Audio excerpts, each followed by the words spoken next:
Coucou tout le monde, j'espère que vous allez bien. Donc, on est parti pour une nouvelle petite météo énergétique. J'en ai pas fait la semaine dernière parce que le dimanche, j'avais fait l'astro-guidance sur la pleine lune et toutes les principales informations étaient là. Et puis, j'ai eu la flemme, très honnêtement. Donc, je l'ai pas fait. Voilà. Mais donc, cette semaine, alors, on a une semaine chargée, pas chargée. Disons qu'on a une semaine puissante, en fait. On a une semaine puissante. Alors, au niveau des énergies lunaires, on est dans une phase descendante, d'accord? On sort de la pleine lune, on va petit à petit vers la nouvelle lune. Donc, on rentre dans une phase introspective qui va bien de pair avec notre Mars rétrograde depuis le début de l'année, qui peut nous amener... en fait, il y a une période de fond où il y a moins de motivation, je sais pas, mais peut-être moins d'énergie, oui, potentiellement moins de motivation, d'accord, qui est une phase de fond. Et avec par-dessus ça, de temps en temps, des petits trigones, des petits sextiles qui viennent nous ramener des petits éclairs d'énergie vitale, des petits éclairs de motivation, mais là, globalement, on est dans une phase de descente en termes d'énergie, en termes d'extériorisation, et on est dans cette phase de contraction, en fait. Voilà, donc il faut juste le savoir, c'est tout. Maintenant, on a quelque chose d'intéressant là, dès le début de semaine, demain, oui, sur les premiers jours de la semaine. On a le Soleil qui va reformer sa première conjonction à Pluton. Le Soleil qui rentre en Verseau, on rentre dans la saison du Verseau, qui va donc venir former sa première conjonction à Pluton depuis 245, 6, 7, 8 ans, enfin voilà, c'est une conjonction qu'on n'a pas connue, et maintenant c'est une conjonction qu'on va connaître tous les ans à la même période pendant 20 ans. Donc c'est la saison du Verseau à plein d'égards différents. Ce qui est très intéressant, c'est que l'investiture du président américain se fait exactement sur cette période-là. La saison du Verseau, c'est la saison de l'humanité, c'est la saison de la liberté, c'est la saison des idéaux, c'est la saison de la rébellion, c'est la saison de la bizarrerie. Je sais pas de quel signe est Trump, mais je trouve qu'à bien des égards, il vient cocher énormément de cases de cette énergie du Verseau. Et donc je trouve très intéressant que l'investiture du leader du monde libre, et je mets des grands guillemets dessus, se fasse exactement sur cette période-là. Sachant qu'à bien des égards, le monde libre n'est pas libre, mais c'est un autre sujet. Enfin bref, cette conjonction vient vraiment marquer 20 années de rébellion, d'innovation, d'affranchissement, d'assumer aussi, assumer ce qui fait de nous un être unique à l'intérieur du collectif, parce que le Verseau, c'est l'énergie du collectif. C'est aussi l'énergie d'assumer sa place au milieu du collectif, et donc d'assumer sa responsabilité face à ce collectif. Donc, début de semaine, on peut avoir des énergies très axées sur tous ces sujets-là, sachant que même si vous vous considérez pas concerné par l'investiture de Trump, c'est une investiture qui va... l'investiture du président des USA, c'est pas l'investiture de peu importe qui gouverne le Congo, par exemple. Hein. Donc ça aura des effets de toute façon sur nos vies, ne serait-ce que parce que ça a des effets sur la politique mondiale, que parce que ça a des effets sur la bourse, le cours de l'or, le cours des monnaies, le cours de tout un tas de choses. Donc on est tous concernés d'une façon ou d'une autre par cet événement-là, en fait. Et je trouve la concordance très juteuse. Voilà. Donc c'est vraiment... On a eu la première poussée avec la rentrée de Pluton en Verseau en fin 2004, mais là c'est vraiment... J'entends, vous savez, un coup de sifflet. Un coup de sifflet comme avant un départ de match, un départ de jeu, d'accord. Là, Pluton, la façon dont on me le montre, Pluton qui est passé en Verseau en fin d'année dernière, c'était les joueurs qui se mettaient en place, qui prenaient chacun leur place, et là, on est sur le coup d'envoi, en fait, de cette énergie de participation active, en fait, qui va durer pendant 20 ans. C'est-à-dire accepter qu'on a un rôle actif à jouer dans un plan plus grand. Voilà. Et donc il pourrait y avoir, voilà, début de semaine face à ce qui se passe ou à l'intérieur de vous, des questionnements sur, à mon échelle en fait, comment je veux participer, comment je peux participer, à quoi est-ce que je peux prendre part qui est plus grand que moi pour assurer mon propre succès, d'accord? Parce que le soleil représente notre succès, représente notre lumière, représente notre version la plus radieuse. C'est le leader de notre vie, le soleil. Mais Pluton, c'est la puissance, c'est le pouvoir. C'est ce qui dort profondément à l'intérieur de nous, sont les ressources en fait, les ressources que l'on a extrêmement profondes, qui peuvent nous permettre de manifester notre puissance intrinsèque en fait, pour justement aller dans la direction de ce soleil. Et donc qui peut venir en ce moment avec cette énergie du Verseau qui aspire en fait à être différent, plus spécifiquement qui aspire à assumer ses différences et à être accepté pour ses différences. Il peut vraiment y avoir en ce moment un questionnement assez fort sur comment je peux et je veux à mon échelle participer en fait.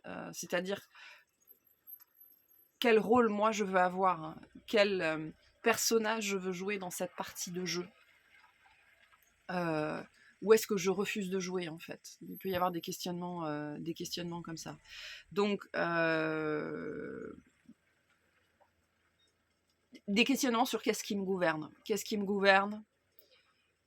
Qu'est-ce que je veux pour moi? Avec cette notion de Pluton qui représente le pouvoir, qui représente aussi les finances, la notion d'investissement plus largement, d'accord?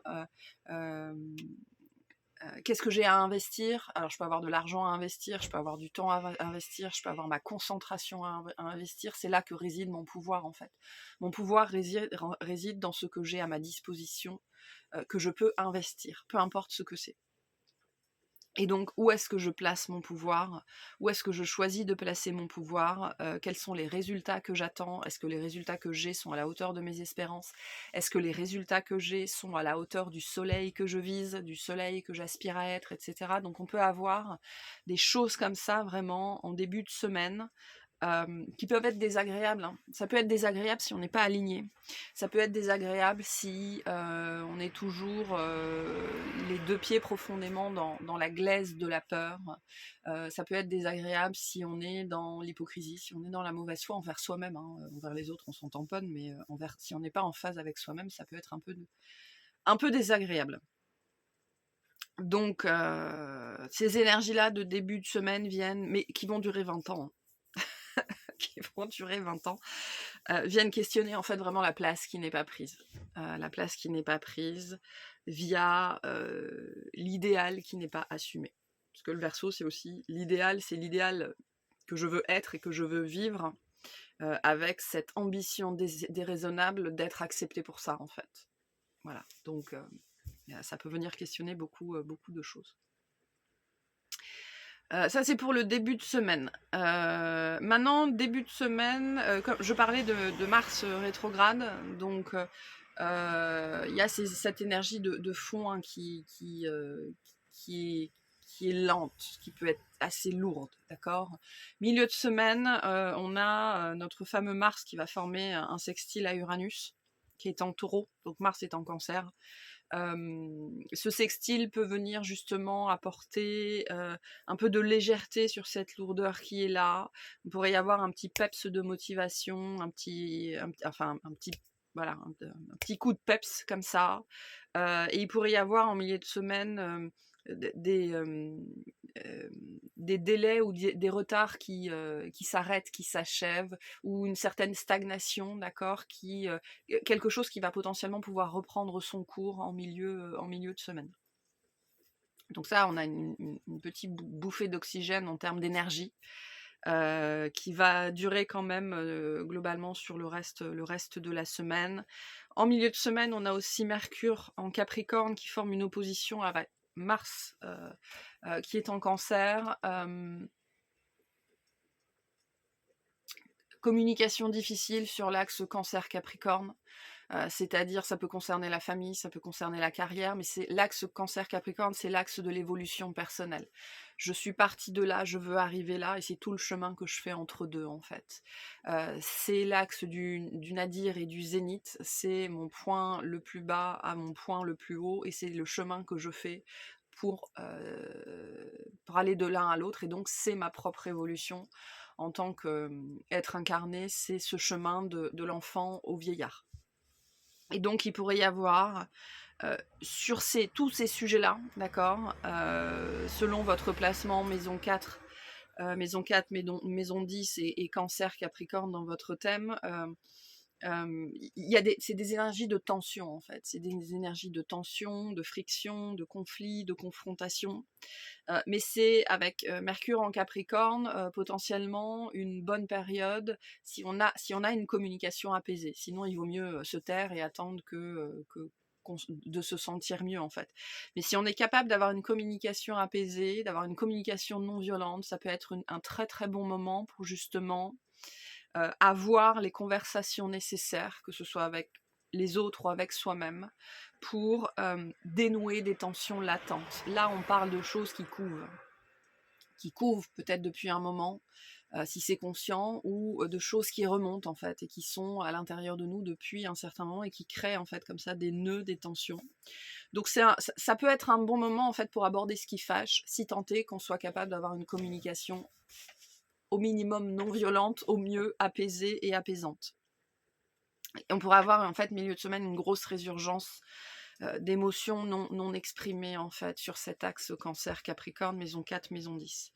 Sur le même moment, on a ce Mercure en Capricorne qui forme un trigone avec Uranus en Taureau, d'accord, qui vient nous ramener encore un petit coup de boost comme ça, pour faire ce qui doit être fait, dire ce qui doit être dit. Ça peut être aussi, vous savez, l'énergie de l'ampoule qui s'allume. Ding. Donc couplé à cette opposition qu'on avait juste avant, on pourrait mettre le doigt en fait vraiment sur ce qui fâche, et nous donner l'impulsion nécessaire en fait pour le régler. Et l'impulsion nécessaire ici, ce serait d'avoir justement une communication, la bonne communication pour faire passer le message qu'on essaye de faire passer, sans surinvestir ou trop investir la sphère de la réaction en fait. Donc voilà, on a une espèce d'énergie, contre-énergie, milieu de semaine. Soyez à l'écoute en fait de ce qui se passe. Fin de semaine, on a Vénus qui est très présente en fin de semaine, qui va nous apporter des très très belles énergies. Donc Vénus est en Poisson, ce qui est un très beau placement parce qu'elle est exaltée en Poisson, elle donne toute la mesure de sa bonté, de sa clarté vénusienne, c'est une Vénus qui est très large et qui est très à l'aise et qui est très lumineuse, d'accord. Donc le relationnel en fin de semaine pourrait être extrêmement important et favorisé en fait. Donc le premier placement qu'on a, c'est qu'on a Vénus donc en Poisson qui va former un trigone avec notre Mars qui est rétrograde en Cancer. On pourra avoir ici des montées de sensualité, des montées de libido. Vous pourriez, si vous êtes en couple, coller votre partenaire comme pas possible, ou faire des gros câlins à votre chat, à votre chien, parce qu'il y a cet appel du corps aussi, cet appel à la tendresse. En fait, il y a un appel très fort à la connexion, il y a un appel très fort à la reliance, il y a un appel très fort au partage. Il y a un appel à la connexion en fait, voilà. Et c'est pas avec Vénus en Poisson dans ce trigone, on n'est pas dans des énergies de dépendance, on est dans des énergies vraiment le désir de la connexion, le désir du partage, simplement pour le désir du partage en fait, sans arrière-pensée, sans arrière-plan, sans voilà, juste la connexion dans ce cas-là de plus lumineux. Donc en fin de semaine, ça peut être un moment justement où on va chercher la connexion avec les autres, particulièrement avec les gens qu'on aime, avec les gens qui sont proches de nous, ou alors avec les gens qui vont faire résonance, parce qu'il peut y avoir en fin de semaine aussi, parce qu'on a Vénus en Poisson toujours qui forme un sextile à Uranus en Taureau, il peut y avoir des choses très impromptues en fin de semaine, des rencontres avec d'autres personnes, avec soi-même, avec des choses, avec des énergies qui pourraient former en fait des résonances très fortes. Donc soyez aux aguets en fin de semaine, si je puis dire, par rapport à ce qui peut se présenter dans votre vie. N'hésitez pas aussi en fin de semaine à faire des choses différentes, à faire exploser votre emploi du temps à ce que vous aviez prévu, et plutôt que de faire le ménage, allez, je sais pas, vous voyez qu'il y a je sais pas, je vois des cinémas ou des choses comme ça, mais aller dans des événements, enfin faites des choses imprévues potentiellement pour déclencher l'inattendu. Ok, déclencher l'inattendu qui pourrait avoir de très très bons résultats en fin de semaine. Mais en tout cas, on est dans une belle expression émotionnelle, on est dans des potentielles discussions cœur à cœur, on en est dans des échanges authentiques, justement dans une optique de connexion. Ou alors on est dans une optique de connexion qui va nous pousser à avoir, justement, à vouloir des conversations cœur à cœur, des échanges authentiques. Donc c'est une belle énergie en fin de semaine. Et par-dessus ça, on a Mercure en Capricorne qui forme un sextile à Neptune en Poisson et qui est vraiment pas très loin du nœud nord en Poisson, donc on va le compter dans le sextile aussi, qui va nous appeler à nous autoriser à rêver grand, à nous connecter à nos rêves, à nos désirs, à nos buts, vraiment aux choses. Vous savez, viser la lune, et même si on rate, on atterrira dans les étoiles. Donc c'est vraiment cette énergie-là de s'autoriser à rêver plus grand que soi, plus grand que son mental, plus grand, à rêver très très grand. Et avec Mercure, à essayer de descendre ça dans la matière au travers de l'expression. Donc fin de semaine, ça va être un excellent moment, en plus avec cette Vénus en Poisson exaltée, pour l'écriture intuitive, la peinture, le dessin, toute la sphère artistique en fait, qui va nous permettre d'exprimer nos désirs les plus grands et les plus hauts, parce que c'est la première phase de la manifestation. Donc fin de semaine, ce qu'on est en train de vous dire, c'est un excellent moment pour manifester au travers de l'expression votre lune et vos étoiles, ce que vous voulez voir se manifester pour vous dans votre vie. Voilà, donc voilà pour les énergies de cette semaine. Vous voyez, en définitive, il ne se passe pas grand-chose, mais on a des énergies qui sont extrêmement puissantes, extrêmement intenses sur le collectif, parce que même Vénus, c'est les autres, hein. Vénus, c'est les autres qui déclenchent l'amour à l'intérieur de moi. Donc on est ici dans une semaine axée sur le relationnel, axée sur le collectif, axée sur moi en fait, la place que je veux, la place que j'occupe, les initiatives, les miennes par rapport à ma vie, qui vont faire que je vais pouvoir prendre ma place face aux autres et l'assumer. Voilà, et n'hésitez pas en fin de semaine à provoquer la chance en faisant des choses... voilà, en osant sortir de votre programme, c'est ce que j'entends, ou de votre agenda, ou de la façon dont vous aviez planifié votre fin de semaine. Ça pourrait avoir des résultats intéressants. Voilà. Allez, je vais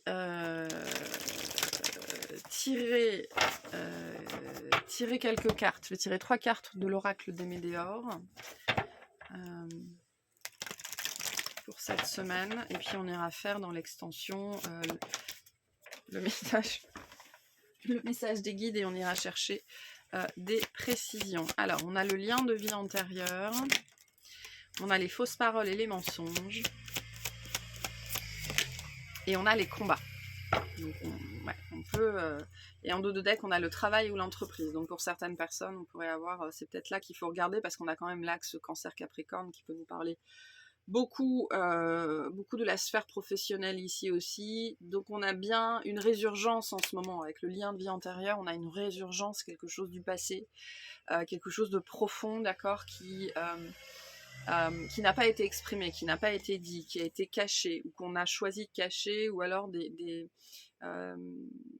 visions de nous-mêmes, des versions de nous-mêmes, des mensonges sur nous-mêmes qu'on nous a transmis et qu'on a choisi d'accepter comme des vérités, hein, de type t'es nul, t'es moche, tu sers à rien, enfin ce genre de choses-là, qui forment toujours un conflit intérieur en fait, qui forment toujours un conflit intérieur et qui peuvent vraiment remonter cette semaine.